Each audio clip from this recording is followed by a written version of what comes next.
नमस्कार दोस्तों, विजय शक्ति में आपका स्वागत है। तो पढ़ाई शुरू किया जाए। हाँ चलिए। अच्छा, एक महत्वपूर्ण बात, सब्सक्राइब कर लीजिए भैया। अपने दोस्तों से कहिए कि इस चैनल को देखें। हाँ, बीपीएससी में 30 क्वेश्चन पूछे जाते हैं जनरल साइंस से, 30 क्वेश्चन। बाकी हर स्टेट पीसीएस में काफ़ी ज़्यादा मात्रा में क्वेश्चन पूछे जाते हैं। कहीं 25 पूछा जाता है, कहीं 30 पूछा जाता है, कहीं 22 पूछा जाता है। हाँ, और मैं ये भी जानता हूँ कि स्टूडेंट का सबसे ज़्यादा क्वेश्चन गलत होता है जनरल साइंस का। हाँ, क्योंकि जनरल साइंस का क्वेश्चन वो कर नहीं पाता। भैया मैं यहाँ पर आपको पूरा कॉन्सेप्ट आपको बताऊँगा और उस पर बेस्ड जितने भी प्रीवियस ईयर क्वेश्चन पूछे गए हैं हिंदी भाषी स्टेट पीसीएस में, वो सब यहाँ सॉल्व कराऊंगा। आरओ का सॉल्व कराऊंगा, लोअर का सॉल्व कराऊंगा। कुल मिलाकर के घटना चक्र जो किताब आती है उसमें जितने भी क्वेश्चन दिए गए हैं वो सारे क्वेश्चन मैं यहाँ पर सॉल्व कराऊंगा। समझ रहे हैं कि नहीं समझ रहे हैं आप लोग? हाँ, और आप देख रहे होंगे कि मैक्सिमम क्वेश्चन वही रिवाइज किया जाता है। तो जनरल साइंस के जो क्वेश्चन होते हैं उसको आप रट नहीं सकते। हिस्ट्री पॉलिटी के क्वेश्चन एक बार आप रट लेंगे, लेकिन जनरल साइंस के क्वेश्चन रटा नहीं जा सकता, उसको कॉन्सेप्ट से ही समझा जा सकता है। और मैं तो यहाँ पर आपको कॉन्सेप्ट भी समझा रहा हूँ और फिर सारे क्वेश्चन का डिस्कशन भी कर रहा हूँ। तो अपने दोस्तों से कहिए, ऐसा चैनल मिलेगा नहीं आपको। हाँ, लोग कॉन्सेप्ट बता देते हैं, क्वेश्चन नहीं बताते, और कॉन्सेप्ट भी ऐसा बताते हैं कि उसके बाद मैक्सिमम क्वेश्चन सॉल्व ही नहीं हो पाते उस कॉन्सेप्ट में। समझ रहे हैं ना? तो इसको देखिए, अपने दोस्तों से भी कहिए कि देखें। और पूरा पढ़ाऊँगा, पूरी फिजिक्स, पूरी केमिस्ट्री, पूरी बायोलॉजी, अगर आप लोग साथ देंगे तब। अब आप लोग सब्सक्राइब ही नहीं करेंगे, मेरा चैनल ही नहीं देखेंगे, तब तो एक समय बाद मैं इसको बंद कर दूंगा। भाई मैं क्यों समय अपना बर्बाद करूंगा? इतना समय लगता है, सिलेबस को तैयार करना पड़ता है, सोचना पड़ता है कि भाई कैसे समझाया जाए। अगर आप लोग नहीं देखेंगे तो मैं किसके लिए बना रहा हूँ? फ्री में बना रहा हूँ। लेकिन कुछ लोगों की मेंटालिटी होती है कि यही जनरल साइंस अकेले पढ़ने के लिए जाएंगे दिल्ली और 20-25 हज़ार रुपया देंगे तब उनको जनरल साइंस मिलेगी वहाँ पे, और क्वेश्चन भी वहाँ नहीं सॉल्व कराया जाएगा प्रीवियस ईयर, बस वो चले आएंगे। यहाँ मैं आपको दिया हूँ कि एक बार नहीं 100 बार देखिए, फ्री में देखिए, सारा क्वेश्चन सॉल्व करा रहा हूँ, सारा कॉन्सेप्ट बता रहा हूँ, फिर भी आप लोगों को दिक्कत है तो भैया सब्सक्राइब कर लो, अधिक से अधिक दोस्तों को बता दो कि पैसा ना बर्बाद करें जा कर के किसी कोचिंग में। मैं यहाँ पूरा बताऊँगा, फ्री में बताऊँगा। हाँ, और आप लोगों का अगर सहयोग मिला तो पूरा पढ़ाऊँगा। और सिर्फ जनरल साइंस ही नहीं, अन्य सब्जेक्ट भी शुरू किए जाएंगे इस पर। कुछ सब्जेक्ट मेरे द्वारा और कुछ मेरे दोस्तों के द्वारा। लेकिन अगर आप लोग ऐसे ही निरस्ता का भाव रखेंगे तो कैसे काम आगे बढ़ेगा बताओ? हाँ, इतना कहता हूँ, हाथ जोड़ता हूँ, लेकिन फिर भी आप लोग टस से मसी नहीं हो रहे हैं। चलिए, मैं तो यही कहूँगा कि आप लोग इसको अधिक से अधिक सब्सक्राइब करें और अपने दोस्तों से कहें। बाकी क्या कर सकता हूँ? हाँ, चलिए, मेरा जो काम है मैं वो कर रहा हूँ। तो हम लोग पढ़ रहे थे वही फिजिक्स। फिजिक्स में हम लोगों ने कहाँ तक पढ़ा था? हम लोग शायद फ्रिक्शन फोर्स यानी घर्षण बल पढ़ रहे थे, वो मैंने आपको पढ़ा दिया था। घर्षण बल को अंग्रेजी में कहते हैं फ्रिक्शन फोर्स, ठीक है ना? जब सुबह दांत आप सफ़ा करते हैं अपने ब्रश से तो आपके ब्रश और दांत के बीच भी एक फ्रिक्शन फोर्स काम करता है। फ्रिक्शन फोर्स हर उस जगह काम करता है जहाँ पर रगड़ रहा हो, दो वस्तुएं आपस में रगड़ रही होती हैं तो कहते हैं कि वहाँ पर फ्रिक्शन फोर्स काम कर रहा। ठीक है ना। दो वस्तुएं अगर आपस में संपर्क में हैं तो कहेंगे कि वहाँ फ्रिक्शन फोर्स लगेगा। अब ये हो सकता है कि भाई वो वस्तुएं गतिमान हो या रुकी हुई हो। अगर रुकी हुई हैं तो स्थितिक घर्षण, और अगर गतिमान है तो क्या कहेंगे, गतिक घर्षण। ठीक, चलिए तो अब आज हमको पढ़ना है अभिकेंद्रीय बल। क्या पढ़ना है, ध्यान दीजिएगा, अभिकेंद्रीय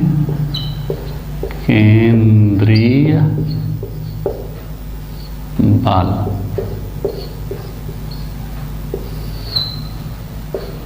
अभिकेंद्रीय बल क्या होता है?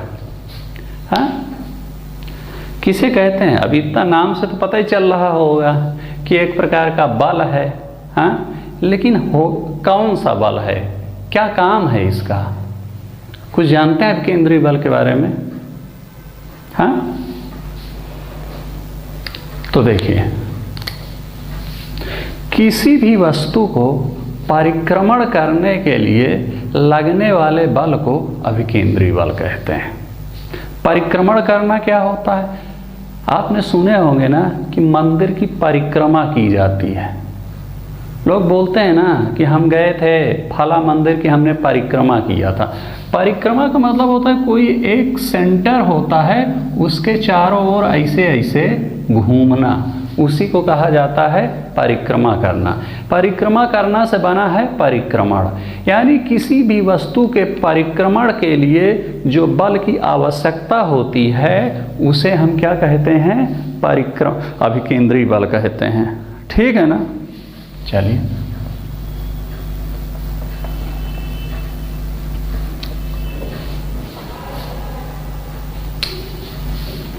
तो क्या मैंने बोला? किसी वस्तु के परिक्रमण के लिए आवश्यक बल।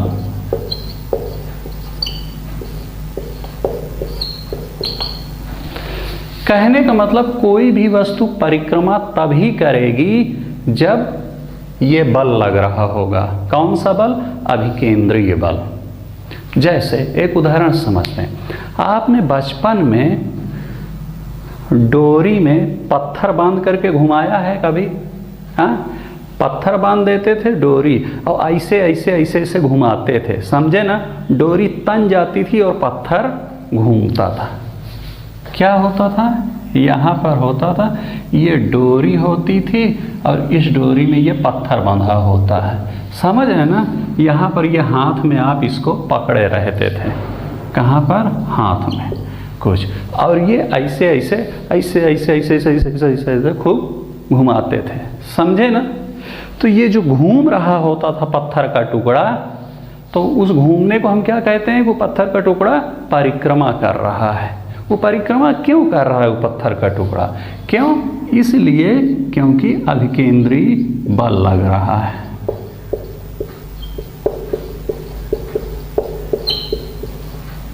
ठीक है ना।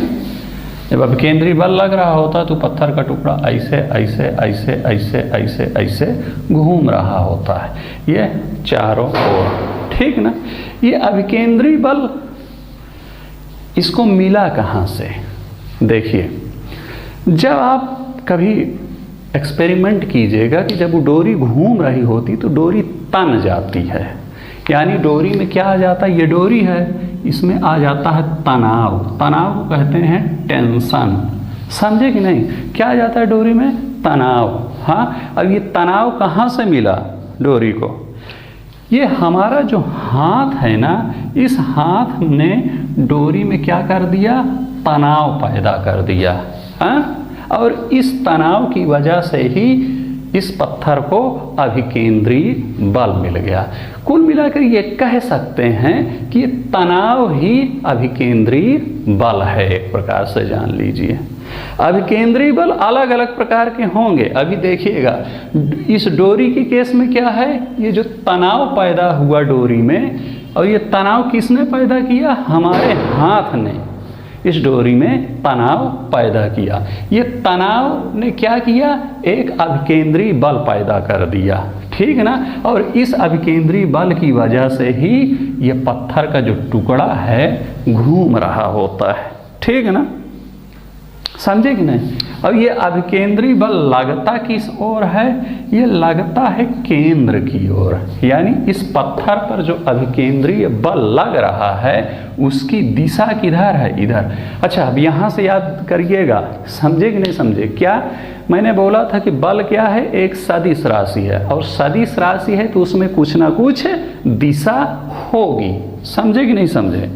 तो इस पर ये जो पत्थर पर जो बल लग रहा है, बल कौन लगा रहा है, हाथ लगा रहा है, तनाव पैदा करके, समझे ना। तो इसकी दिशा किधर होगी, इधर होगी, हाथ की ओर। जब आप घुमा रहे होते हैं ऐसे पत्थर के टुकड़े पर, तो आपके हाथ की ओर एक बल लग रहा होता है पत्थर पर, बल लगता है पत्थर पर, लेकिन उसकी दिशा किधर होती है, हाथ की ओर, क्योंकि हाथ आपका एक सेंटर का काम करता है, केंद्र का काम करता है, समझे। टेक्निकल बहुत नहीं समझेंगे, कुल मिलाकर ये जान लीजिए, जब ये होता है तो यहाँ पर एक अभिकेंद्री बल लगता है, और पूछे अभिकेंद्री बल की दिशा किधर होती है, तो कह दीजिएगा हाथ की ओर। हाथ की ओर क्यों होती है, इसलिए होती है क्योंकि हाथ ही तो ये बल पैदा करता है, हाथ तनाव पैदा करता है, और तनाव की वजह से अभिकेंद्री बल लगता है, ठीक है ना। चले, तो ये डोरी वाला उदाहरण समझ में आया अभिकेंद्र बल में।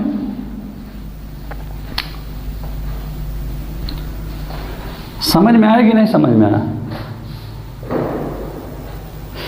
जरा ये सोचिए कि अगर हम तनाव समाप्त कर दें डोरी में, हमारा हाथ तनाव पैदा करता है डोरी में, वो छोड़ दे, अब उसमें तनाव ना दे, हाँ समझे कि नहीं, तनाव का मतलब टाइट कर देना, हाँ, तो क्या होगा, जब तनाव नहीं रहेगा तो अभिकेंद्री बल समाप्त हो जाएगा, और जब अभिकेंद्री बल समाप्त हो जाएगा तो क्या समाप्त हो जाएगा, वो जो पत्थर परिक्रमा कर रहा है, परिक्रमण कर रहा है, वो परिक्रमण करना बंद कर देगा, समझे।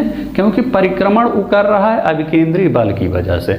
अभिकेंद्री बल क्यों मिला, तनाव की वजह से, और तनाव किसने पैदा किया, हमारे हाथ ने पैदा किया, ठीक है ना। चलिए, इसी प्रकार से आपने देखा होगा कि ये सन है और ये है अर्थ है, ये है पृथ्वी। पृथ्वी सूरज के चारों ओर घूम रही होती है, यानी पृथ्वी क्या कर रही होती है, परिक्रमा कर रही होती है। तो जब मैंने कहा कि कोई चीज़ परिक्रमा तभी करेगी जब अभिकेंद्री बल लगेगा, तो ये अर्थ परिक्रमा कर रही, यानी अर्थ पर भी क्या लग रहा होगा, अभिकेंद्री बल लग रहा होगा। वहाँ तो अभिकेंद्री बल किसने दिया था, तनाव ने दिया था। यहाँ पर अभिकेंद्री बल, यहाँ पर अभिकेंद्री बल कौन जिम्मेदार होगा, सूर्य और पृथ्वी के बीच जो गुरुत्वाकर्षण बल लगता है, आप आगे पढ़ेंगे अभी कि सूर्य और पृथ्वी के बीच जो गुरुत्वाकर्षण बल लगता है, यही गुरुत्वाकर्षण बल इस स्थिति में अभिकेंद्री बल का काम करता है।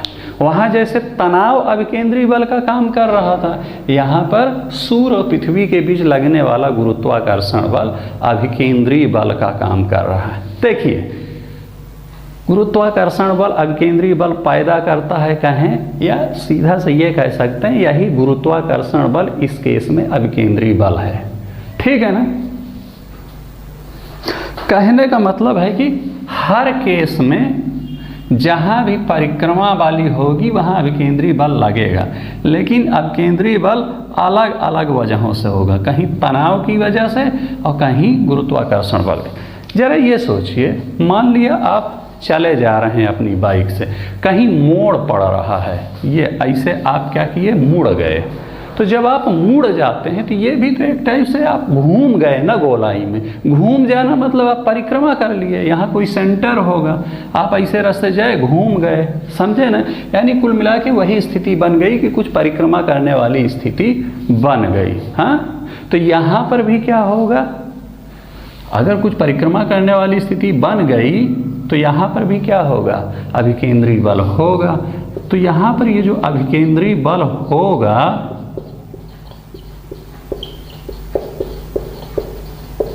ये अभिकेंद्री बल क्या होगा? एक जगह तो तनाव अभिकेंद्री बल का काम किया, दूसरी जगह गुरुत्वाकर्षण बल अभिकेंद्री बल का काम किया। ये जब मुड़ रहे होते हैं तो यहाँ पर कौन सी चीज अभिकेंद्री बल का काम करेगा? यहाँ पर जो घर्षण बल लग रहा होगा वही अभिकेंद्री बल का काम करेगा। सड़क और पहियों के बीच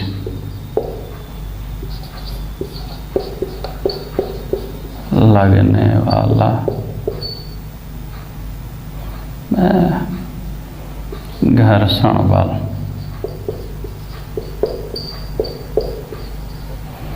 इस केस में सड़क और पहियों के बीच जो घर्षण बल लग रहा है वही अभिकेंद्री बल का काम करेगा। ठीक ना? तीन स्थिति पता चल गई। मतलब परिक्रमा करने की कुछ स्थिति बनेगी तो वहां अभिकेंद्री बल लग ही लग रहा है। और कहीं पर तनाव अभिकेंद्री बल का काम करेगा, कहीं गुरुत्वाकर्षण बल अभिकेंद्री बल का काम करेगा और कहीं घर्षण बल अभिकेंद्री बल का काम करेगा। ठीक है, चलिए। तो ये तो रही चर्चा अभिकेंद्री बल की। एक होता है अपकेंद्रीय बल। अभिकेंद्री बल को शायद कहते हैं सेंट्रीपिटल फोर्स और अपकेंद्री बल को कहते हैं शायद सेंट्रीफ्यूगल फोर्स।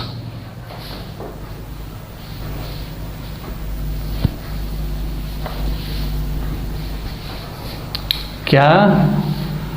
अपकेंद्री बल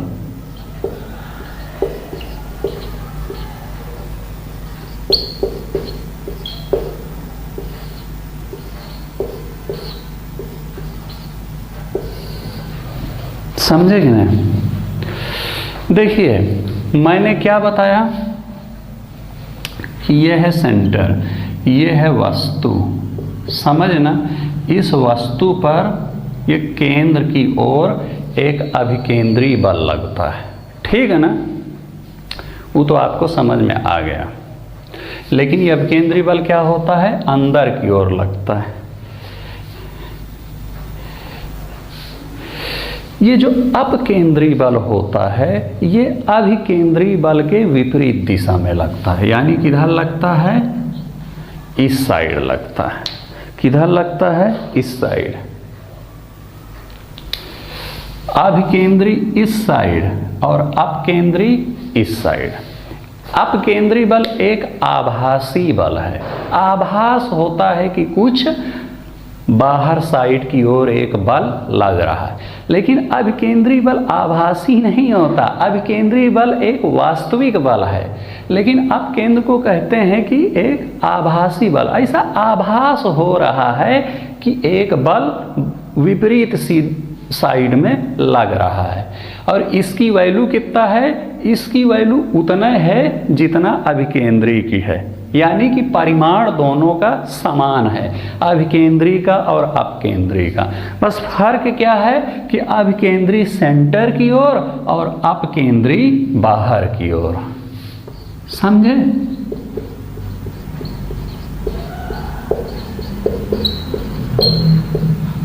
और यहाँ पे क्या है? अभिकेंद्री।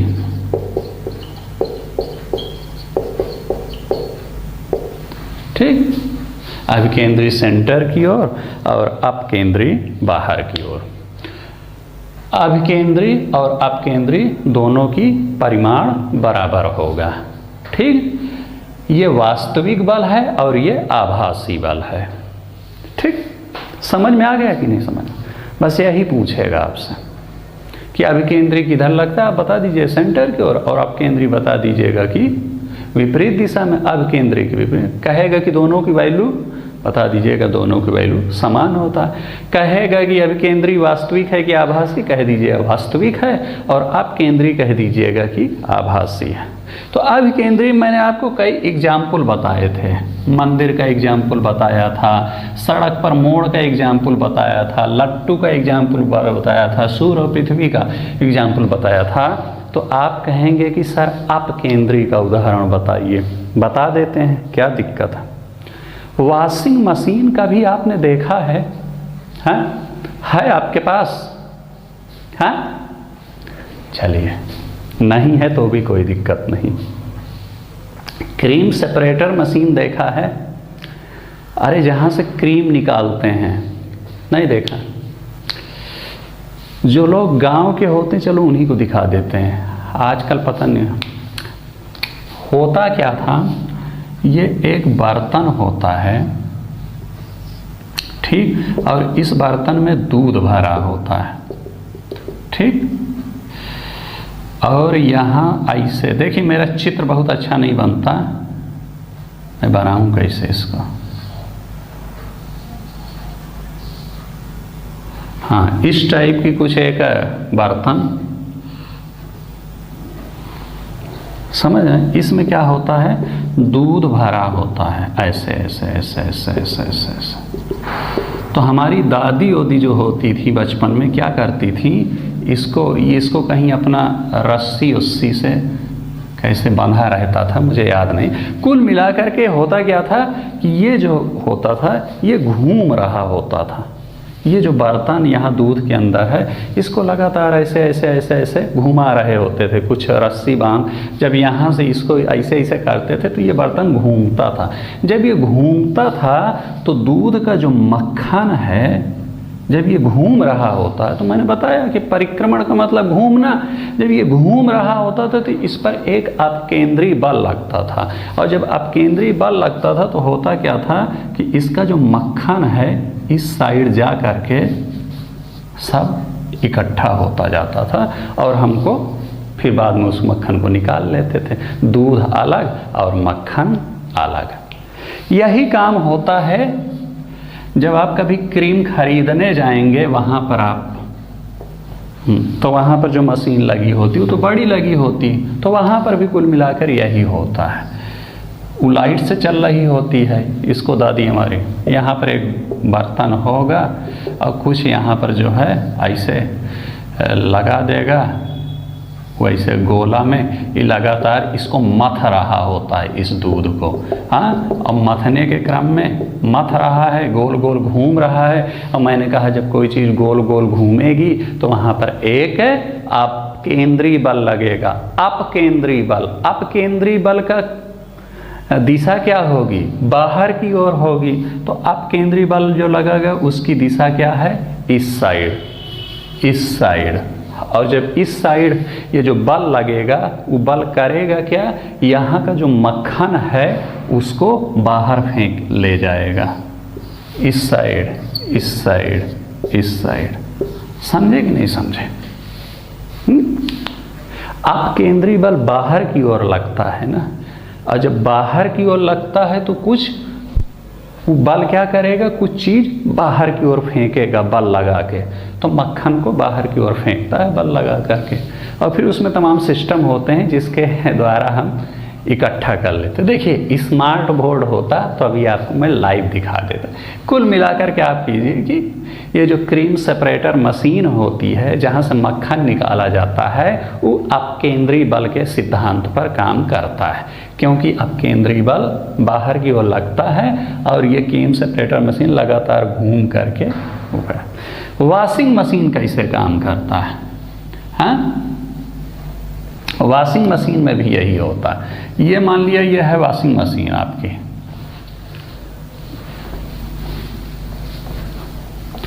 समझ लीजिए आपसे, आप बीटेक करने नहीं जा रहे हैं कि आपसे पूछेगा, वहाँ मशीन नहीं बनवाए, बस इतना पूछेगा कि इस सिद्धांत पे काम करता। वाह, देखिए गीला हो जाता है, बड़ा दिक्कत होती है, आप लोगों को दिखता नहीं होगा।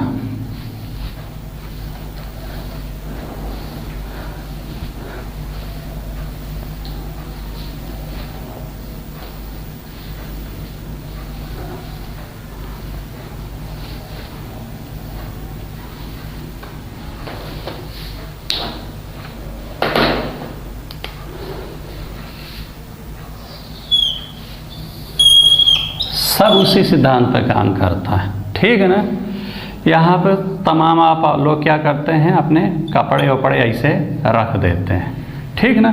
यहाँ वॉशिंग मशीन में तमाम अपन सिस्टम होता है, क्या कर रहा होता है, इस कपड़े को लगातार बड़ी तेज़ी से घुमाता है, समझे ना। और जब कोई चीज़ घूमेगी तो उस पर मैंने क्या बताया कि एक अपकेंद्री बल काम करेगा। अपकेंद्री बल की दिशा क्या होगी, बाहर की ओर, इधर इसमें इधर इसमें। तो क्या करेगा, ये लगातार घुमा करके कपड़े को ये अपकेंद्री बल इधर फेंकता है, ये बल इस कपड़े को इधर फेंक, ये सतह कुछ खुरदुरी होती है, बार बार मारता है ऐसे ऐसे, ठीक ना, घुमा करके बार बार इस साइड मारता है। और जब इस साइड बार बार मारेगा घुमा घुमा करके, इस पर सर्फ और सब डाल देते हैं, तो धीरे धीरे कपड़े की मैल जो होती है इस खुरदुरी सतह से रगड़ रगड़ के साफ हो जाती है। भाई आप अपने हाथ से भी तो यही काम करते हैं ना, आप ब्रश लेते हैं, कपड़े को रगड़ते हैं ऐसे ऐसे ऐसे ऐसे, ठीक है ना, साबुन लगा के रगड़ते हैं। या हमारी मम्मी उम्मी क्या करती है, ऐसे ऐसे बहुत गंदा हम लोग कर देते हैं तो करती हैं, ठीक है ना। चलिए, हाँ, तो वहाँ पे यही काम मशीन करती, कपड़े को पहले ऐसे ऐसे मत देगी कि पूरा मिल जाए उसमें, सर्फ जो आपने डाला हुआ है, पानी जो उसमें पड़ा हुआ है, सब एकदम मिल जाए, और ऐसे ऐसे घुमा के मारेगी बाहर, फेंका फेंक फेंका फेंक। और ये सतह क्या होती है, खुरदुरी होती है, समझे ना। एकदम चिकनी डाल देगी तब थोड़ी होगा, तब वो दोनों के बीच घर्षण बल ही नहीं लगेगा। जैसे दांत है, सफ़ा कब होता है, जब कुछ खुरदुरापन होता है। चलिए, कुल मिला करके यहाँ पर ये सतह खुरदुरी होती है, दीवार जो होती है खुरदुरी होती है, और वहाँ पर ऐसे ऐसे कपड़े को फेंका जाता है। जब कपड़े को फेंका जाता है तो उस खुरदुरी सतह से रगड़ करके वो कपड़ा सफा हो जाता। चलिए, बहुत टेक्नोलॉजी में नहीं जाएंगे, ये सब नहीं पूछेगा, सिर्फ आपसे ये पूछेगा कि क्रीम सेपरेटर मशीन जो होती है वो किस सिद्धांत पे काम करती है, तो आप कह दीजिएगा अपकेंद्री बल के सिद्धांत पे। आपसे पूछेगा कि वॉशिंग मशीन किस सिद्धांत पे काम करती है, तो आप कह दीजिएगा कि अपकेंद्री बल के सिद्धांत पर, ठीक है भैया। आपसे पूछेगा कि लस्सी बनाने वाली ऐसे ऐसे ऐसे ऐसे रगड़ के लस्सी को मथता है ना, ऐसे ऐसे ऐसे करके, वो किस सिद्धांत पे काम करता है, वो भी अपकेंद्री बल। अभिकेंद्री बल मत कह दीजिएगा। चलिए, याद रखेंगे ना सब।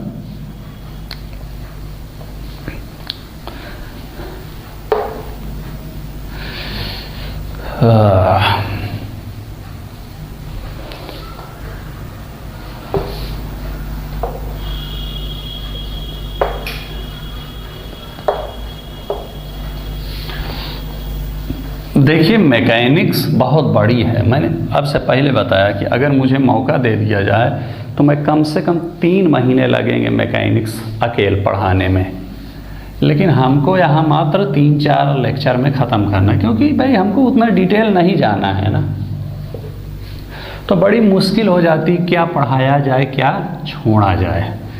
तो मैंने जो एक तरीका अपनाया है कि भाई प्रीवियस ईयर आज तक जो क्वेश्चन पूछे गए हैं, किस किस टॉपिक से पूछे गए हैं, वो टॉपिक मैं यहाँ पर पढ़ा दे रहा हूँ।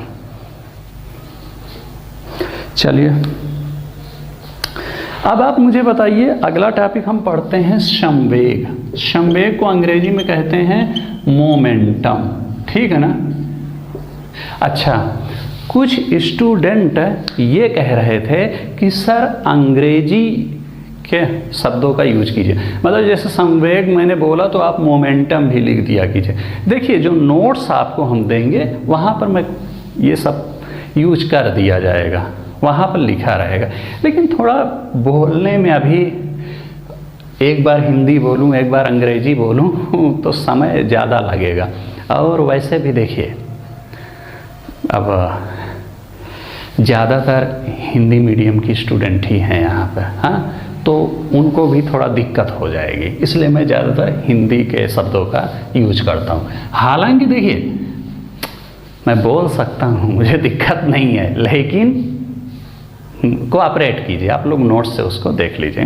हालांकि आप समझ लेंगे मेरा मतलब क्या, संवेग का मतलब क्या होता है। देखिए, संवेग बराबर होता है द्रव्यमान गुणे वेग। ये फार्मूला होता है। इससे आपने क्या समझा? अच्छा ये बताइए, अगर वेग का मान 0 कर दिया जाए तो 0 गुणे द्रव्यमान बराबर 0, यानी संवेग कितना हो जाएगा? 0 हो जाएगा। इससे यह कह सकते हैं कि संवेग तभी होगा जब वस्तु गतिमान हो।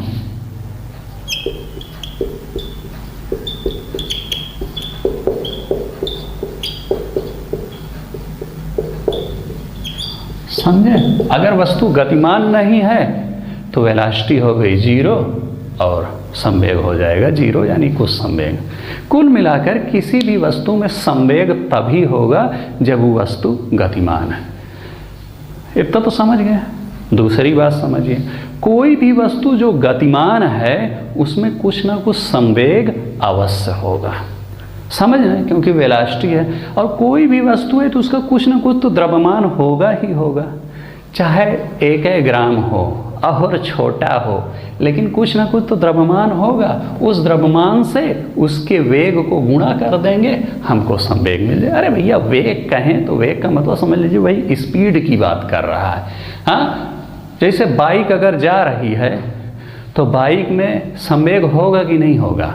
बिल्कुल होगा। जिस स्पीड से जा रही है उसको बाइक के द्रव्यमान से मल्टीप्लाई कर लीजिए, आपको संवेग मिल जाएगा।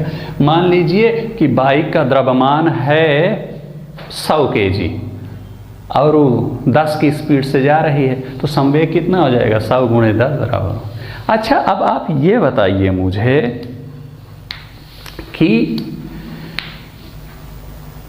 संवेग किस में ज़्यादा होगा, हल्की वस्तुओं में कि ज़्यादा वजनदार वस्तुओं में? जिसका द्रव्यमान जितना ही ज़्यादा होगा उसका संवेग उतना ही ज़्यादा होगा, क्योंकि संवेग बराबर होता है द्रव्यमान गुणे वेग। यहाँ समझ में आ गया? एक बाइक ज़्यादा स्पीड से जा रही है, दूसरी बाइक कम स्पीड से जा रही है, किस में संवेग ज़्यादा होगा? मान लिया दोनों का द्रव्यमान समान, तो जिसमें वेग ज़्यादा होगा, हाँ, जो ज़्यादा स्पीड से जा रही होगी उसका संवेग ज़्यादा हो, जो ज़्यादा भारी होगी उसका संवेग ज़्यादा होगा।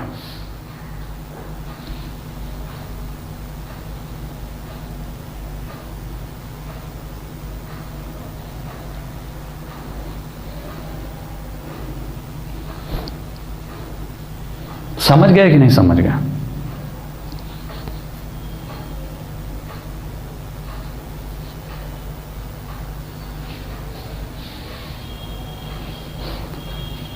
संवेग आपको समझ में आ गया? संवेग को डिनोट करते हैं P से, इसको तो M से और इसको V से, यानी क्या कह सकते हैं? P बराबर mv। ये फार्मूला है संवेग का।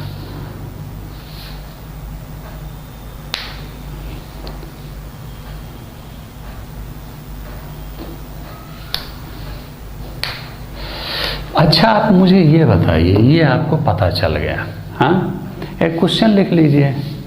क्वेश्चन क्या, अभी आपको बताया तो कि 10 की स्पीड से 100 किलोग्राम द्रव्यमान की बाइक जा रही है तो उसका संवेग कितना होगा? 100 गुणे 10 बराबर 1000।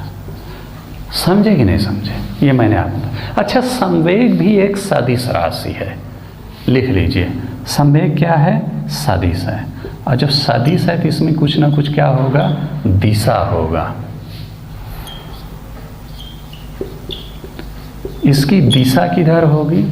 इसकी दिशा होगी संवेग की वेग की ओर।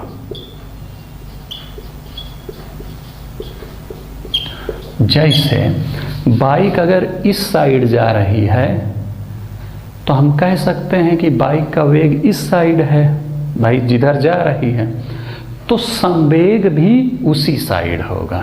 जिस साइड बाइक जा रही है उसी साइड बाइक का संवेग काम करेगा। इतना क्लियर है कि नहीं भाई? सदिश राशि है तो दिशा होगी। एक बात आपको ये क्लियर हो गई। दूसरी बात आप समझिए। अच्छा, ये बताइए, मैंने आपको बताया कि कोई भी वस्तु अगर स्थिर है यानी कि गतिमान नहीं है तो उस वस्तु का संवेग होगा 0, क्योंकि v 0 होगा। जरा ये बताइए, मान लिया कोई बाइक पहले 60 की स्पीड से जा रही थी, बाद में उसकी स्पीड बढ़ करके 80 हो गई, तो उसके संवेग में परिवर्तन आएगा कि नहीं आएगा? आएगा ना। पहले 60 की स्पीड से जा रही थी तो m गुणे 60 किए थे, और जब 80 की स्पीड से जाने लगी तो हमने m गुणे 80 कर दिया। यानी कि जब स्पीड बढ़ेगी बाइक की तो उसका संवेग भी बढ़ जाएगा। यानी ये कह सकते हैं कि वेग परिवर्तन के साथ वस्तु का संवेग भी परिवर्तित हो जाएगा। ठीक है ना? समझे कि नहीं समझे? और मैंने आपको क्या बताया था कि वेग कब परिवर्तित होगा? जैसे कोई कार, जब आपको बल पढ़ा रहा था तो मैंने आपको बताया था कि मान लिया 60 की स्पीड से बाइक जा रही है और पीछे से हमने धक्का दे दिया तो उसकी स्पीड और बढ़ जाएगी, 60 की बजाय कितनी हो जाएगी? 80 हो जाएगी। कुल मिलाकर हम ये कह सकते हैं कि अगर हम बल लगाएंगे तो क्या हो जाएगा? वेग परिवर्तित हो जाएगा।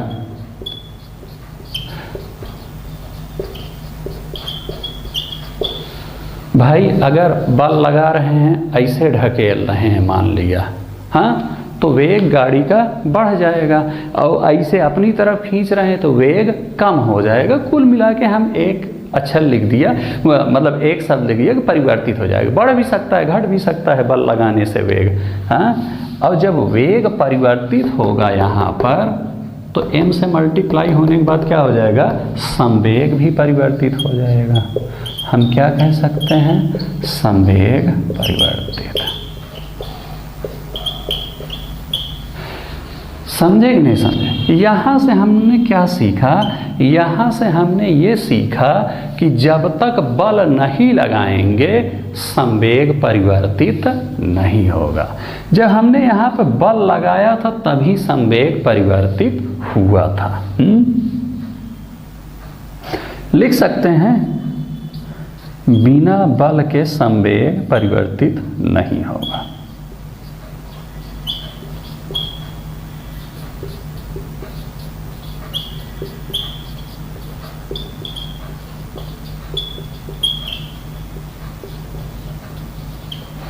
समझे कि नहीं? मैं क्या कह सकता हूँ? समझ गए ये कॉन्सेप्ट?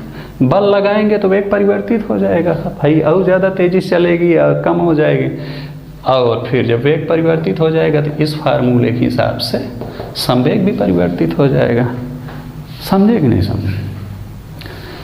यानी हम ये कह सकते हैं कि किसी भी वस्तु का संवेग तभी परिवर्तित किया जा सकता है जब उसमें बाह्य बल लगा दिया जाए। बाह्य बल मतलब बाहर की तरफ से कोई बल लगाया जाए, चाहे खींचा जाए चाहे धकेला जाए, हाँ। बिना बाह्य बल के उसका संवेग परिवर्तित नहीं होगा, उसका संवेग कांस्टेंट रहेगा, स्थिर रहेगा, जितना है उतना है। मान लिया 60 की स्पीड से बाइक चली जा रही है तो 60 और 10 मान लिया कि उसका जो है 100 किलोग्राम वजन है, तो 60 और 100 6000 उसका जो है संवेग निकल आया इस फार्मूले को। 60 की स्पीड से जा रही तो हमेशा 6000 ही रहेगा, बढ़ेगा घटेगा। चूंकि m तो बढ़ेगा नहीं घटेगा नहीं, उसका द्रव्यमान थोड़ी बढ़ेगा घटेगा। द्रव्यमान तो तब बढ़ेगा घटेगा जब उस बाइक में से कोई सामान नोच लिया जाए, हाँ। मान लिया आपने कहा कि मैं इसमें से चलो हेडलाइट निकाल ले रहा हूँ, तो अब उसका जो है वजन कम हो जाएगा। अब समझिएगा यहाँ पर वजन और द्रव्यमान, समझे ना? हाँ, कम हो जाएगा। लेकिन ऐसा कहाँ होता है कि हम हेडलाइट निकाल लें। तो कुल मिला के हम ये कह सकते हैं कि द्रव्यमान तो हमेशा कांस्टेंट रहेगा वस्तु का, जो परिवर्तित होगा यही स्पीड परिवर्तित होगी, हाँ। और अगर स्पीड परिवर्तित नहीं है तो p भी हमेशा उतना ही रहेगा। और स्पीड कब परिवर्तित हो सकती है? जब बाहर की तरफ से कोई बल लगा दिया जाए। नहीं बल लगा रहे हैं तो स्पीड परिवर्तित नहीं, स्पीड परिवर्तित नहीं तो संवेग परिवर्तित नहीं। इतना आपको समझ में आ गया?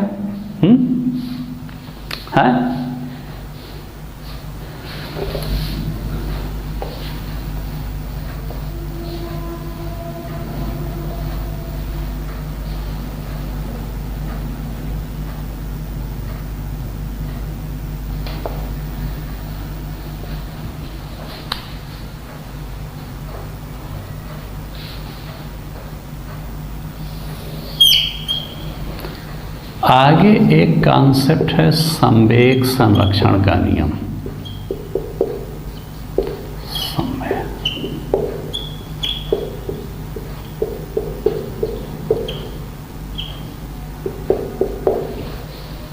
यही जो मैंने आपको यहाँ समझाया, इसी को कहा जाता है संवेग संरक्षण का नियम।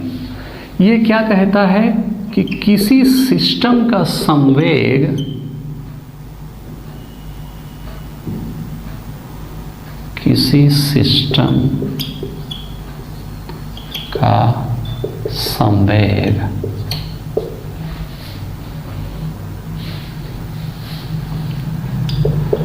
तब तक स्थिर रहेगा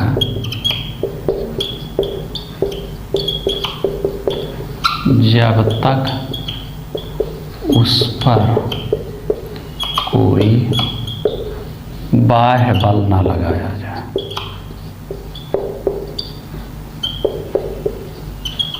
वहाँ समझा तो दिया आपको कि अगर बाह्य बल नहीं लगाएंगे तो जिस स्पीड से जा रही है उसी स्पीड से जाएगी बाइक, और जब उसी स्पीड से जाएगी तो अपना बाइक का उदाहरण, बाइक वाले में थोड़ा आप कंफ्यूज भी हो सकते हैं कि अरे हम तो एक्सीलेटर लेके परिवर्तित कर देंगे। एक मिनट, मान लीजिए बाइक में एक्सीलेटर नहीं है, आप समझ रहे हैं ना, कोई भी वस्तु मान लो कि आपने ऐसे वो कर दिया जो है, चलिए, तो ये क्या कहता है संवेग संरक्षण का नियम, ये आपको पता चल गया। संवेग बराबर द्रव्यमान गुणे वेग, P बराबर m इंटू वी।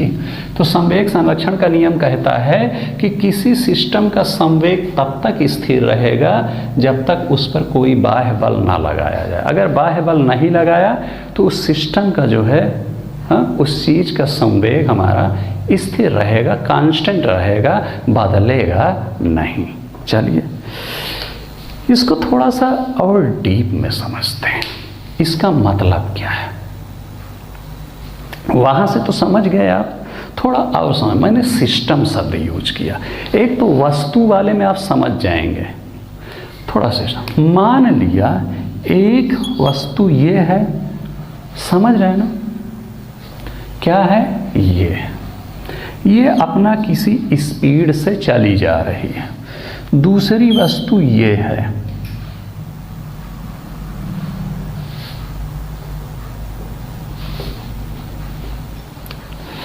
दूसरी वस्तु है ये अपना इधर आ रही है किसी स्पीड से। मान लिया ये आ रही है 10 मीटर प्रति सेकंड से और ये इधर जा रही है 20 मीटर प्रति सेकंड से, ठीक है ना। इसका वजन है 10 kg और इसका वजन है 15 kg, ठीक। तो जरा ये वाली वस्तु में संवेग कितना होगा बताइए। 20 की वेलोसिटी है, 15 की। मैंने आपको बताया था कि P बराबर होता है m इंटू वी। तो 20 गुणे 15 इसका हो जाएगा, तो 20 गुणे 15 कितना हो जाएगा, 15 दूनी 300। इसका संवेग है 300 और इसका संवेग कितना है 10 गुणे 10 बराबर 100, ठीक है ना। अब समझिएगा, दो वस्तु हैं, इसमें 300 का संवेग है, इसमें कितने का संवेग है, 100 का संवेग है, ठीक है ना। या तो इसको ऐसे नहीं समझता, ऐसे मैं नहीं, ऐसा करता हूँ। एक मिनट रुक जाइए,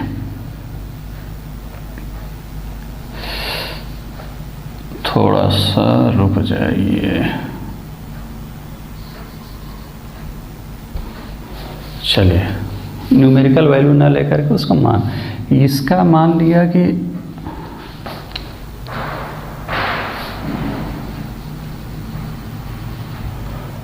मैं डायरेक्ट सवाल कर दिया था, फार्मूला बीच में लिखना।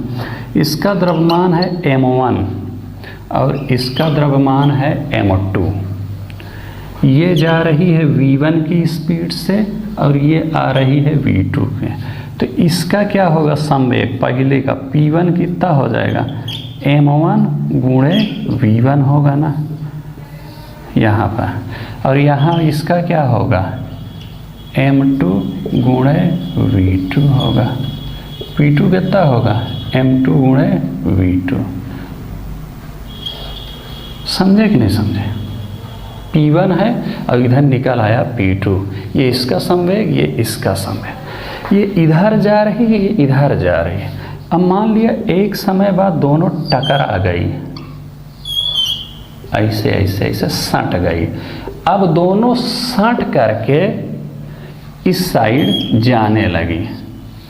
किस स्पीड से, v3 की स्पीड से। समझे? पहले v1 से जा रही थी, इधर v2 से जा रही थी, इसका m1 था, इसका m2 था। अब सट गई, सटने के बाद एक तीसरी स्पीड v3 से जाने लगी। समझे? तो संवेग संरक्षण का नियम क्या कहता है कि m1 v1 plus m2 v2 बराबर, ये है m1 था, ये है m2 था, m1 प्लस m2 गुणे v3।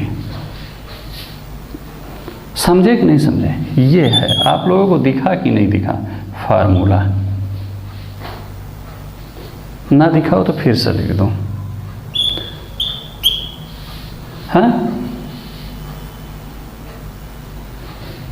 क्या है? फिर से लिख दूं?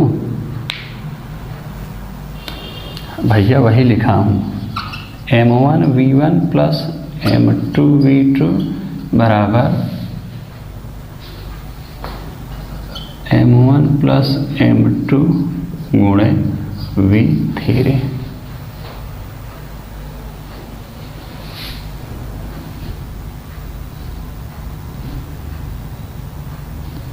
समझे कि नहीं समझे?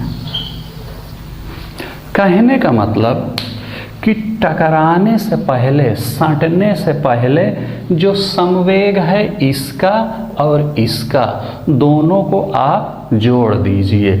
उसके बाद जो है, अब चूंकि सट गए हैं तो सट के जब चलेंगे तो सटने के बाद तो दोनों का द्रव्यमान जुड़ गया ना। इसका m1 था, इसका m2 था, तो जुड़ गया। अब सटने के बाद दोनों एक स्पीड से जाएंगे, याद रखिएगा। अब सट गए हैं ना, अब अलग अलग तो चल नहीं रहे हैं, दोनों आपस में सट करके मान लिया किसी तीसरी स्पीड से जाए। अच्छा, जो अब सटने के बाद जो स्पीड होगी वो ना तो ये होगी ना तो ये होगी। समझे? अलग होगी एक स्पीड। तो उस स्पीड से दोनों के द्रव्यमान को जोड़ देंगे। तो ये संवेग संरक्षण का एक फार्मूला ये भी निकल रहा है कि सटने के पहले दोनों का जो संवेग होगा और सटने के बाद सटने के बाद जो संवेग होगा तंत्र का, दोनों इक्वल होगा। समझे क्या कह रहा है? कि सटने का पहला इसका m1 था, इसका m2 था, मतलब इसका P1 था, इसका P2 था। तो m1 v1 को लिख सकते हैं ना, P1 लिख सकते हैं, इसको P2 लिख सकते हैं। अब इसको क्या लिख सकते हैं? यहाँ पर P3 लिख सकते हैं। फिर से समझते हैं, रिकैप करते हैं। कह रहा है, वहाँ तक समझ में आया कि नहीं संवेग संरक्षण का नियम, कि किसी सिस्टम का संवेग तब तक स्थिर रहेगा जब तक उस पर कोई बाह्य बल ना लगे। वो पिछले आपको बता दिए, वो संवेग संरक्षण का नियम। इस पर बेस्ड भी क्वेश्चन पूछा जाता है, ये भी संवेग संरक्षण से ही रिलेटेड है, तो इसको भी डिफाइन करते हैं उसी संवेग संरक्षण से। क्या कह रहा है? एक वस्तु है, v1 स्पीड से जा रही है। v1 स्पीड का मतलब जैसे आप कहते हैं 10 मीटर प्रति सेकंड, 20 मीटर प्रति सेकंड, 40 मीटर प्रति सेकंड, वैसे हमने मान लिया v1। और इसका द्रव्यमान मान लिया m1। जैसे 10 कीजिए, 20 कीजिए, वैसे यहाँ पर m1 मान लिया, इधर जा रही। एक ई वस्तु है, ये v2 से आ रही है और m2 से आ रही है। अब स्वाभाविक है, एक इधर जा रही, एक इधर जा रही है, एक समय बाद दोनों टकरा जाएंगे और टकराने के बाद भी चलेंगे किसी न किसी साइड। अब यहाँ पर ये टकरा गए, टकराने के बाद मान लिया ये इस साइड चल रहे हैं। किस स्पीड से? v3 की स्पीड से। इतना आपको समझ में आ गया? टकराए और टकराने के बाद v3 की स्पीड से चल रहे हैं। तो चलिए, टकराने के पहले इसका संवेग कितना है, इसका संवेग है m1v1, इसका संवेग कितना है m2v2। टकराने के बाद अब संवेग कितना होगा, संवेग तो वही होता है द्रव्यमान गुणे वेग। अब टकराने के बाद ये दोनों सट करके चलेंगे, यानी दोनों की स्पीड वही सेम होगी, v3 होगी, ऐसे सट। कुल मिला के ये कह सकते हैं कि टकराने के बाद कुल द्रव्यमान हो गया m1 प्लस m2। ये एक वस्तु की तरह काम करेंगे, एकदम सटे हुए हैं ना, एक वस्तु की तरह ये काम करेंगे, m1 m2। तो टकराने के बाद द्रव्यमान कितना हो गया m1 प्लस m2, और ये सट करके किस स्पीड से जा रहे हैं v3, तो m1 m2 गुणे v3 कह दिया, समझे ना। तो संवेग संरक्षण का नियम कहता है कि इसका संवेग और इसका संवेग जोड़ देंगे तो किसके बराबर होगा, टकराने के बाद जो सिस्टम का संवेग बना वो इसके दोनों के बराबर होगा। टकराने को m1 v1 plus m2 v2, ये तो टकराने के पहले वाली स्थिति है। और टकराने के बाद जो संवेग आया p3 कैसे निकलेगा, दोनों का संवेग जोड़ दें और जिस स्पीड से जा रहे हैं दोनों का संवेग जोड़ दें, कंफ्यूज मत होइएगा। इसलिए जोड़ रहे हैं क्योंकि अब ये एक वस्तु की तरह काम करने लगा, दोनों सट गए ना जो है, तो एक वस्तु की तरह काम करने लगे तो कोई पूछे कितना संवेग है तो कह दे दोनों का जोड़ दो, दोनों का द्रव्यमान, और जितनी स्पीड से जा रहा है v3, तो ये कह रहा है p1 प्लस p2 बराबर p3। समझ गए, ये संवेग संरक्षण करें। इस पर एक लगा लीजिए आप क्वेश्चन, तब आपको समझ में आ जाएगा।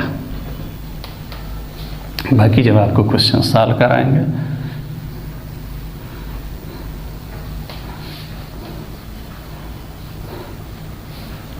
तब बहुत अच्छी तरीके से आपको समझ में आएगा।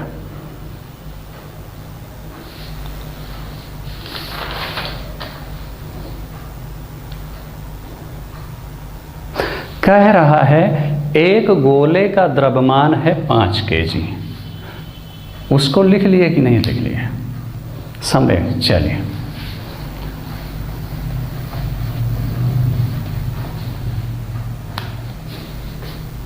यहाँ लिख दे रहा हूँ m1 v1 m2 v2 equal to m1 plus m2 v3 गुणे v3। ये है फार्मूला। क्वेश्चन पूछता इसलिए कह रहा हूँ, कह रहा है एक गोले का द्रव्यमान है 5 kg, ये गोला है, इसका द्रव्यमान है 5 kg, यानी हम कह सकते हैं m1 है 5 kg। यह 20 मीटर प्रति सेकंड के वेग से आ रहा है, इस साइड मान लिया ये आ रहा है, किसका 20 मीटर पर, तो v1 कितना हो गया 20 मीटर प्रति सेकंड, ठीक है ना। एक दूसरा गोला ये है इधर, इसका द्रव्यमान कह रहा है 10 kg, यानी m2 कितना है 10 kg, और कह रहा है कि यह 5 मीटर प्रति सेकंड के वेग से आ रहा है, यानी v2 कितना है 5 मीटर प्रति सेकंड। ये इधर आ रहा है और ये इधर आ रहा है, विपरीत दिशा में आ रहा है। और कह रहे हैं एक समय बाद दोनों गोले टकरा करके आपस में सट जाते हैं। मान लो ये स्थिति बन गई, ये गोला सट गए आपस में दोनों, ये कितने का था 5 kg का था और ये कितने का था 10 kg का था। अब ये सट गए और सट करके आगे बढ़ते हैं। अब ये सट करके मान लीजिए कि इस साइड आगे बढ़ते हैं, ठीक ना। तो कह रहा है ये किस स्पीड से आगे बढ़ेंगे, मान लिया v3 की स्पीड से बढ़ रहा है, तो वही v3 की वैल्यू पूछ रहा है। तो चलिए फार्मूला क्या है, m1 v1, m1 कितना है 5, v1 कितना है 20, m2 कितना है 10, v2 कितना है 5 बराबर m1 5 प्लस m2 10, ठीक है ना, गुणे v3। इसको हमको सॉल्व करना है, समझे। तो 20 पंचे इधर हो गया 100, इधर हो गया 10 पचा 50, इधर हो गया 5 10 15 v3, समझे ना, 15 गुणे v3। देखो जो मैथ के लोगों को समझ जाएंगे, इधर पहले कोष्टक में है ये m1 m2 कोष्टक में है, चूँकि दोनों का द्रव्यमान हमको जोड़ दिया। 5 10 कितना हो गया, 15 गुणे v3। अब इसको जब यहाँ से सॉल्व करेंगे तो v3 बराबर आ जाएगा 150 150 बटा 15, तो कितना हो जाएगा v3 की वैल्यू 10, समझे, कितना हो जाएगा 10, यानी कि आंसर कितना आएगा 10 मीटर प्रति सेकंड। यानी कि टकराने के बाद ये दो गोला आपस में जुड़ने के बाद किस स्पीड से आगे जाएगा, तो कहेंगे कि 10 मीटर प्रति सेकंड की स्पीड से आगे जाएगा। अब इसको चेक कर लेते हैं सही है कि नहीं। मैंने क्या कहा था, टकराने के पहले गोले का संवेग निकालिए और दूसरे गोले का संवेग निकालिए। टकराने के पहले दोनों को जोड़ दीजिए, वो किसके बराबर होगा, वो बराबर होगा दोनों के द्रव्यमान को जोड़ करके उसको टकराने के बाद जिस स्पीड से जा रहा होगा गोला उसके बराबर वो होगा। समझे, समझ रहे हैं कि नहीं समझा। तो m1 v1 कितना हो गया, m1 v1 हो गया 20 पंचे 100। हमको आंसर मिल गया ना कि हमारा आंसर आया 10 मीटर प्रति सेकंड, यानी कि टकराने के बाद दोनों गोले सट करके आपस में 10 मीटर प्रति सेकंड की स्पीड से आगे बढ़ेंगे। ये हमको आंसर मिल गया। अब देखते हैं कि हमारा आंसर सही है कि नहीं। तो m1 v1 कितना है 5 20 100, m2 v2 कितना है 5 10 50, 150 कितना हो गया, इधर की वैल्यू आई 150, यानी टोटल संवेग कितना हो गया 150। अब इधर का संवेग देखते हैं, v3 की वैल्यू निकली है 10, गुणे कर दीजिए, दोनों का द्रव्यमान जोड़ दीजिए, m1 प्लस m2, m1 है 5 m2 है 10, 10 5 15 यानी 150। तो क्या कह सकते हैं, ये 150 ये 150 के बराबर आ गया, यानी हमारा आंसर सही है। तो संवेग संरक्षण का नियम यहाँ पर भी लागू होता है कि टकराने के पहले दोनों वस्तुओं के अलग अलग संवेग जो है उसको जोड़ दीजिए। वो किसके बराबर होगा, दोनों का जोड़, वो जोड़ बराबर होगा टकराने के बाद जो एक सिस्टम बन रहा है, सिस्टम मतलब वही जो आपस में जुड़ गया, उस सिस्टम के संवेग के बराबर होगा। तो जो सिस्टम बना वो एक v3 स्पीड से आगे बढ़ेगा। समझ रहे ना, कुछ लोग यहाँ पे कंफ्यूज होंगे कि सर यहाँ 2 स्पीड क्यों नहीं, भैया वो तो आपस में जुड़ गए ना। जैसे ट्रैक्टर और ट्राली आपस में जोड़ दीजिए, तो अब वो अलग अलग स्पीड से थोड़ी जाएंगे कि ट्रैक्टर जा रहा है 100 किलोमीटर पर आवर की स्पीड से, ट्राली जा रही 150 किलोमीटर पर आवर की स्पीड से। नहीं, जिस स्पीड से ट्रैक्टर जाएगा उसी स्पीड से ट्राली भी जाएगी। तो वही यहाँ पर हो गया, दोनों गोले अब जो सट करके आपस में चल रहे हैं तो दोनों गोलों की स्पीड सेम होगी, वही सेम स्पीड v3 हमने मान लिया। अब ये तो पूरा गोला एक की तरह बिहेव कर रहा है ना, कि पूरा एक गोला हो गया ये कुल मिला के। और जब एक हो गया तो दोनों का द्रव्यमान जोड़ दीजिए, वही एक हो जाएगा, 5 10 15 यानी द्रव्यमान इसका हो गया और v3 की स्पीड। तो फार्मूला क्या है, m1 v1 m2 v2 बराबर m1 प्लस m2 प्लस। ठीक, चले, ये भी है एक संवेग संरक्षण का कुछ। इसको याद रखेंगे ना आप।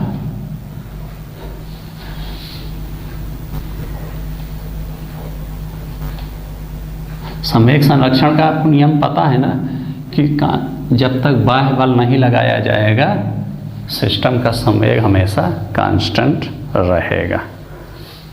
समझे।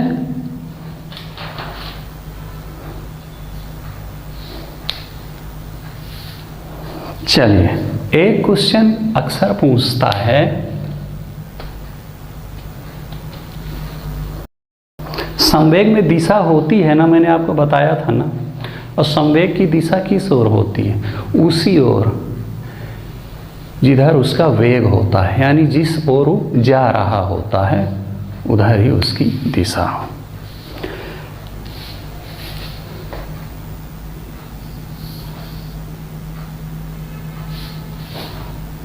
मान लिया ये है बंदूक।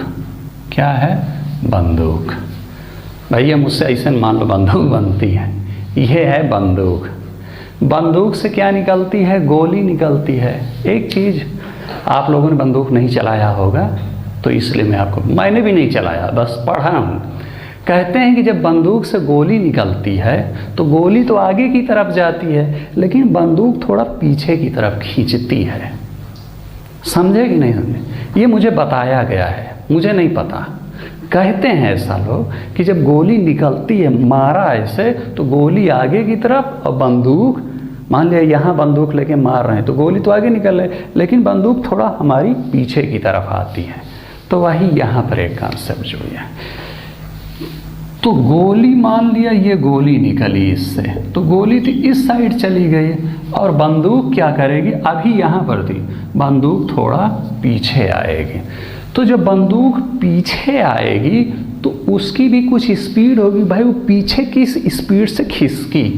मान लिया कि v1 स्पीड से वो खिसकी। समझे कि नहीं? और गोली मान लिया कि v2 स्पीड से आगे बढ़ी।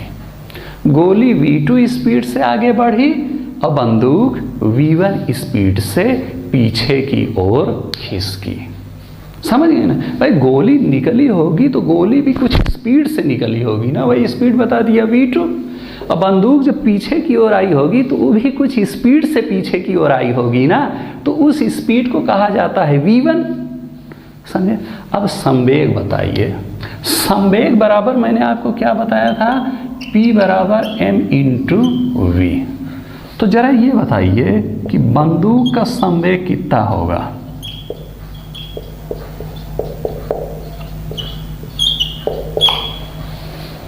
हाँ, बंदूक का संवेग कितना होगा? बंदूक का संवेग होगा बंदूक का द्रव्यमान गुणे बंदूक का वेग। समझे? और गोली का संवेग कितना होगा?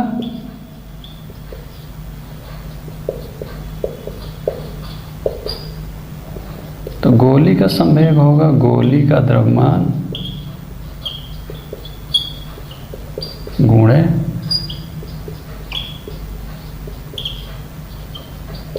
गोली का वेग। समझे कि नहीं समझे? बंदूक का संवेग और गोली का संवेग। संरक्षण का नियम कहता है कि जब इसकी स्थिति बनेगी तो बंदूक का संवेग और गोली का संवेग बराबर होगा। ये संवेग संरक्षण का नियम कहता है। बंदूक का संवेग और गोली का संवेग क्या होगा? बराबर होगा। कभी भी अगर ऐसी स्थिति बनी कि किसी, तो अब बंदूक का संवेग कैसे निकालेंगे? बंदूक का द्रव्यमान देख लेंगे कितना है और उसमें बंदूक जितनी स्पीड से पीछे की ओर आई थी उससे गुणा कर देंगे। गोली का संवेग कैसे निकाल लेंगे? गोली का द्रव्यमान निकाल लेंगे और गोली का वेग जिस स्पीड से है। आपके दिमाग में एक क्वेश्चन उठ रहा होगा कि सर बंदूक का संवेग और गोली का संवेग बराबर कैसे हो सकते हैं? होंगे बराबर भैया। आप कहेंगे सर बंदूक का द्रव्यमान तो बहुत ज़्यादा है, गोली तो बड़ी छोटी है, तो इसका द्रव्यमान कम है, इसका द्रव्यमान ज़्यादा है। तो जिसका द्रव्यमान ज़्यादा होगा इस फार्मूले के हिसाब से उसका संवेग ज़्यादा हो जाएगा। हाँ, द्रव्यमान ज़्यादा तो संवेग ज़्यादा हो जाए। भैया आपकी बात सही है कि इसका द्रव्यमान बंदूक का ज़्यादा है, गोली का कम। लेकिन याद रखिएगा संवेग कब निकलता है? संवेग निकालने के लिए होता है m गुणे v फार्मूला होता है। यहाँ पर भी m गुणे v फार्मूला होता है। समझे कि नहीं समझे?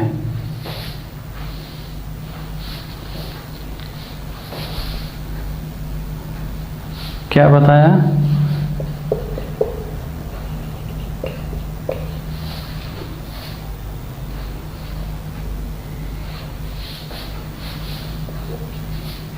समझे? यहां पर बंदूक वाले केस में m तो ज़्यादा है लेकिन v कम है। समझे? वो बहुत कम स्पीड से पीछे धक्का मारेगी। गोली में m तो कम है लेकिन v ज़्यादा है। तो कुल मिलाकर के दोनों, एक में m ज़्यादा है लेकिन v कम है, दूसरे में v ज़्यादा है लेकिन m कम है। कुल मिलाकर के दोनों को जब मल्टीप्लाई करेंगे तो आप देखेंगे कि वही बराबर की स्थिति बनेगी। समझे? तो हम ये कह सकते हैं, जब ऐसा कोई क्वेश्चन आएगा तो आप कहिएगा कि संवेग संरक्षण के उसके अनुसार बंदूक का संवेग बराबर गोली का संवेग होगा। ठीक है ना? समझे? अच्छा ये बताइए, ये बंदूक का संवेग और गोली का संवेग दोनों की दिशा सेम होगी कि विपरीत होगी? विपरीत होगी। गोली इधर जा रही है यानी गोली का वेग इधर है, और मैंने कहा था कि संवेग की दिशा वही होती है जो वेग की दिशा होती है, यानी कि गोली के संवेग की दिशा क्या है? इस साइड। समझे? और बंदूक के संवेग की दिशा क्या होगी? इस साइड, क्योंकि बंदूक पीछे आ रही है। तो इस वाली स्थिति में कह सकते हैं कि गोली और बंदूक दोनों की दिशा विपरीत है। एक उस साइड जा रही है, एक इस साइड आ रही है। समझ रहे ना? अलग अलग है, एक ऐसे एक ऐसे। क्यों? क्योंकि दोनों के वेग की दिशा अलग अलग है।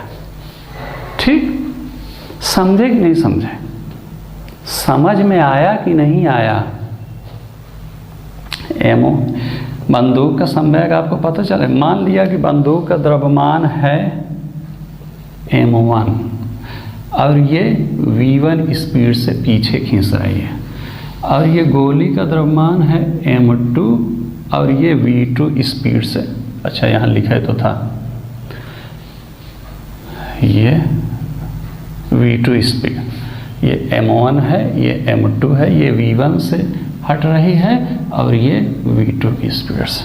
तो क्या लिख सकते हैं? m1 गुणे v1 बराबर m2 गुणे v2। ठीक है ना? इसको लिख सकते हैं, m1 v1 बराबर हो जाएगा m2 v2। ये फार्मूला आप लिख लीजिए। यह हो गया बंदूक का संवेग और बराबर गोली का संवेग। कोई पूछे दिशा तो बता दीजिएगा विपरीत दिशा, क्योंकि गोली उधर जा रही है तो ये पीछे आ रहा है। समझ आया? संवेग संरक्षण का नियम समझ में आया? एक ऊ बताया था जिसमें दो गोले आपस में आकर के जब टकरा जाते हैं तो उसमें क्या फार्मूला बताया था? m1 v1 plus m2 v2 बराबर m1 plus m2 into v3। और एक यहाँ वाले में क्या बताया? बंदूक गोली वाले में m1 v1 बंदूक का बराबर m2 v2। चले इस पर भी बेस्ड हम एक क्वेश्चन सॉल्व कर लेते हैं।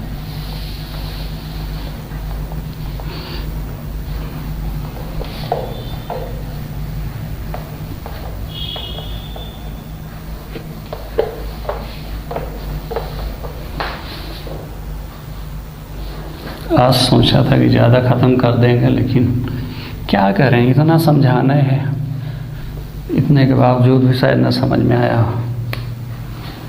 तो एक फार्मूला तो ये था संवेग संरक्षण का, और एक बंदूक गोली वाले में क्या था? m1 v1 बराबर m2 v2। चलिए क्वेश्चन लगाइए आप। क्वेश्चन क्या कह रहा है कि 10 किलोग्राम के बंदूक से गोली चलाई जाती है। ये जो बंदूक है कितने की है? 10 किलोग्राम की। तो m1 बराबर हो गया 10। गोली का भार है आधा किलो,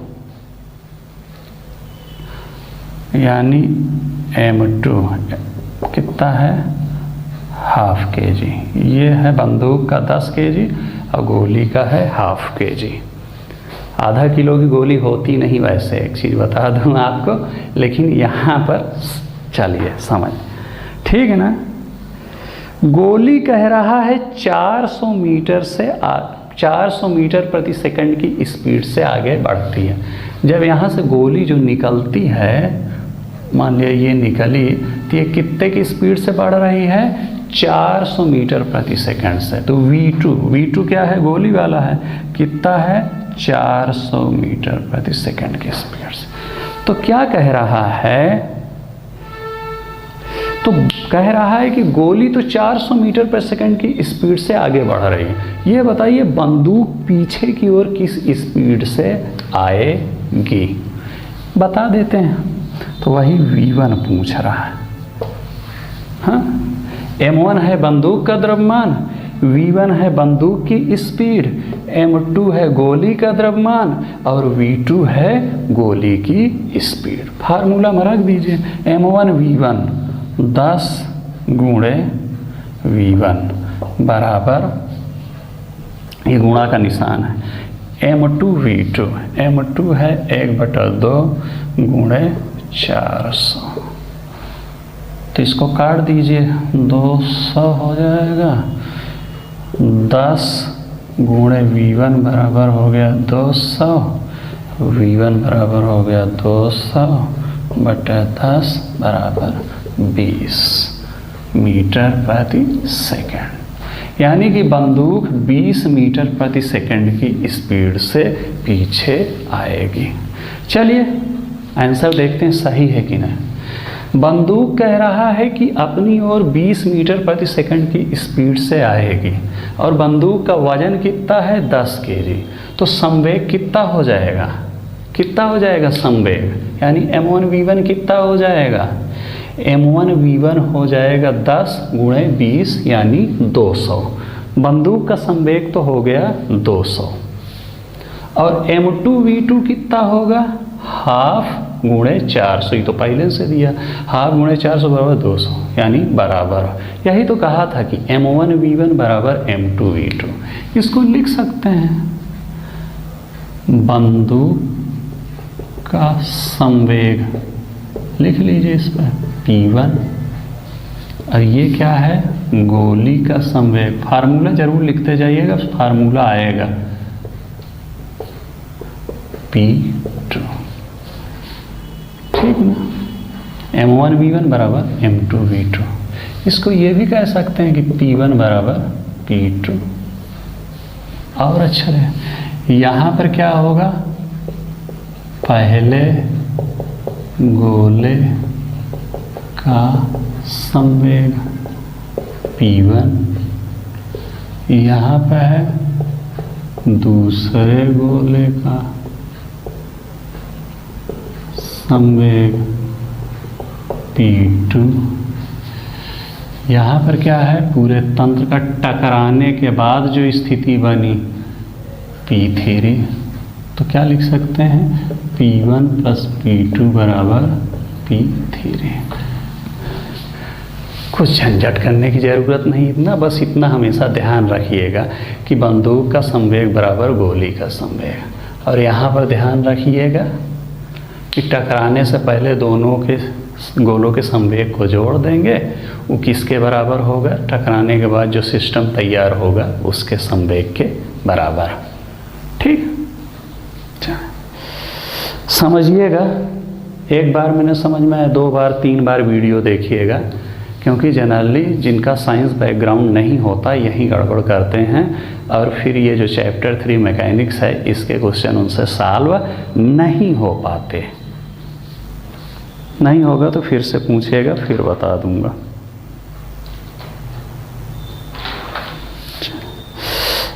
अब आवेग क्या है, न्यूटन्स लॉ क्या है, ये सब अगले लेक्चर में पढ़ेंगे। मुझे लगता है अभी 2 लेक्चर और लगेगा, वीडियो बड़ा हो जाएगा, इसलिए अब आज नहीं पढ़ाऊँगा। चलिए रखता हूँ, सब्सक्राइब कर दीजिएगा, ठीक है। नोट कर लीजिए, खड़ा रहूँ क्या अभी? सब कुछ नोट कर लीजिए।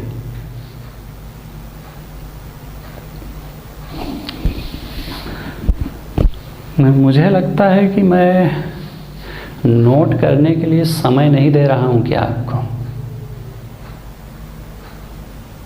देना चाहिए ना, जब तक नोट्स नहीं मिल जाती। हालांकि नोट्स में ये सारी चीज़ें लिखी होंगी, एक बार आप नोट्स पढ़ लेंगे, लेक्चर देख लेंगे, आपको पूरा समझ में आ जाएगा, समझे? संवेग संरक्षण का नियम, जब तक बाह्य बल नहीं लगेगा संवेग क्या होगा? कांस्टेंट रहेगा, संवेग में कोई परिवर्तन नहीं होगा। इसी को संवेग संरक्षण का नियम कहा जाता है। और उसी नियम से ये दो फार्मूले निकले हैं। कैसे निकले हैं, क्या निकले हैं, अभी ये चक्कर में मत पड़िए, बस ये याद रखिएगा, क्योंकि इन दोनों पर बेस्ड क्वेश्चन पूछे जाते हैं, ठीक है ना।